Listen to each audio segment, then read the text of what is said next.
आज हम क्लास 12 में देखेंगे कि फर्स्ट बुक में हम लोगों ने क्या पढ़ा। देखिए, हमने आवेश के बारे में पढ़ा कि आवेश स्थिर था तब क्या होता है और आवेश गति में है तब क्या होता है। तो पहला यूनिट जो है वो स्थिर वैद्युत के नाम से है। इसमें हमने आवेश को, जब आवेश स्थिर था तब हम लोगों ने पढ़ा कि आवेश की क्या क्या प्रॉपर्टियां हो सकती हैं। तो जब भी आवेश स्थिर होगा या जब भी आवेश स्थिर है तो स्थिर आवेश के कारण उसमें एक प्रकार का फील्ड जनरेट होगा जिसे बोलेंगे इलेक्ट्रिक फील्ड। यानी आवेश के स्थिर होने के कारण उसके आसपास एक प्रकार का क्षेत्र जनरेट होगा, क्षेत्र उत्पन्न होगा और उस क्षेत्र का नाम होगा वैद्युत क्षेत्र। क्या नाम होगा? वैद्युत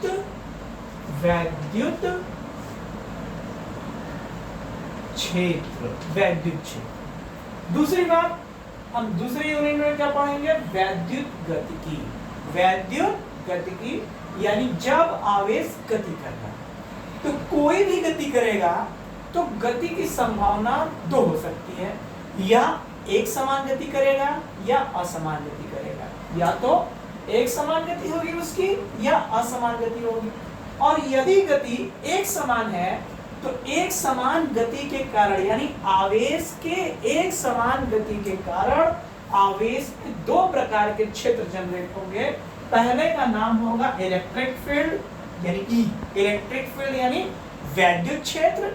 दूसरे का नाम होगा मैग्नेटिक फील्ड यानी कि चुंबकीय क्षेत्र। जब आवेश एक समान गति करेगा तो उस गति के कारण आवेश के आसपास दो प्रकार के क्षेत्र जनरेट होंगे। पहले को बोलेंगे इलेक्ट्रिक फील्ड यानी वैद्युत क्षेत्र, दूसरे को बोलेंगे मैग्नेटिक फील्ड यानी चुंबकीय क्षेत्र। ठीक, यदि आवेश एक समान गति नहीं कर रहा है, जाहिर सी बात है वो त्वरित गति करेगा। और जब आवेश त्वरित गति करेगा तो उसके आसपास तीन प्रकार के क्षेत्र जनरेट होंगे। एक होगा इलेक्ट्रिक फील्ड E, एक होगा मैग्नेटिक फील्ड M, और तीसरा जो होगा वो होगा वेव यानी वैद्युत क्षेत्र, चुंबकीय क्षेत्र और तरंग यानी विकिरण उत्पन्न होगा। जब आवेश त्वरित गति करेगा तो वैद्युत क्षेत्र भी उत्पन्न होगा, चुंबकीय क्षेत्र भी उत्पन्न होगा और विकिरण भी उत्पन्न होगा, जिसे बोलेंगे इलेक्ट्रोमैग्नेटिक वेव। इलेक्ट्रोमैग्नेटिक वेव, विद्युत चुंबकीय तरंग। ठीक, फिर से देखिए, आवेश जब स्थिर है तो स्थिर आवेश के कारण वैद्युत क्षेत्र जनरेट होगा। और ये किसमें आता है? स्थिर वैद्युत, यानी जो यूनिट का नाम है स्थिर वैद्युत में हम केवल वैद्युत क्षेत्र के बारे में पढ़ेंगे। केवल ये पढ़ेंगे कि भाई वैद्युत क्षेत्र कितना उत्पन्न हुआ, डाइपोल के कारण कितना वैद्युत क्षेत्र उत्पन्न है। दुनिया भर की चीजें होंगी और किससे रिलेटेड होंगी? वैद्युत क्षेत्र से रिलेटेड। और दूसरे में जो होगा वो किससे रिलेटेड होगा? वैद्युत क्षेत्र और चुंबकीय क्षेत्र से रिलेटेड। यानी आवेश की एक समान गति कर रहा है तो वैद्युत क्षेत्र के बारे में पढ़ेंगे और चुंबकीय क्षेत्र के बारे में पढ़ेंगे। तीसरी जो चीज है वो त्वरित गति। त्वरित गति के कारण, यानी जब आवेश त्वरित गति कर रहा है तो तीन प्रकार का क्षेत्र जनरेट होगा, इलेक्ट्रिक फील्ड, मैग्नेटिक फील्ड और वेव। ठीक है, यानी ध्यान से देखिए कि सभी जो कण बने होते हैं वो एटम से मिलकर बना होता है और एटम के चारों तरफ इलेक्ट्रॉन चक्कर लगा रहे हैं। और इलेक्ट्रॉन तो चक्कर लगा रहा है, लेकिन ध्यान से देखा जाए तो इलेक्ट्रॉन की गति की दिशा बदल रही है।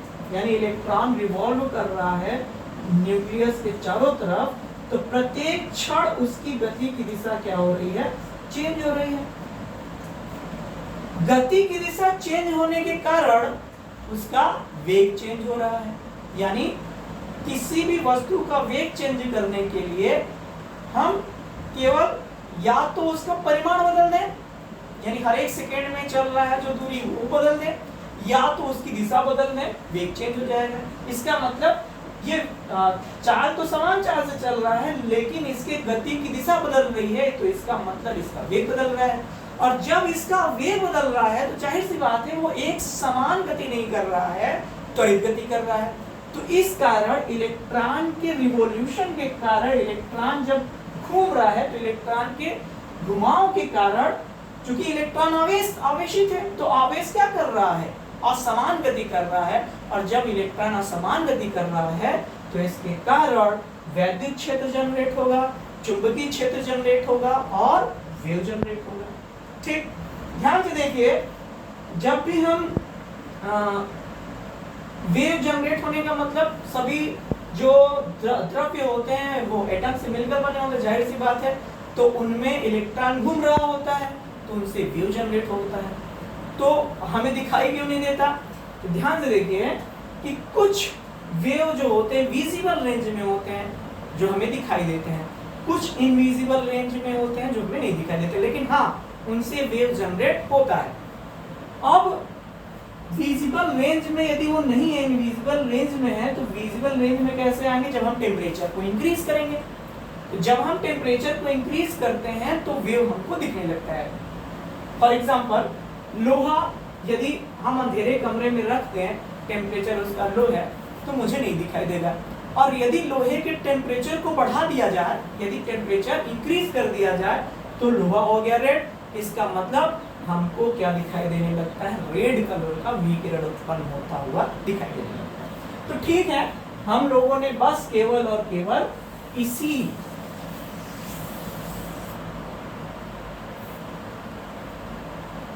टॉपिक के बारे में पूरा पढ़ा है फर्स्ट में।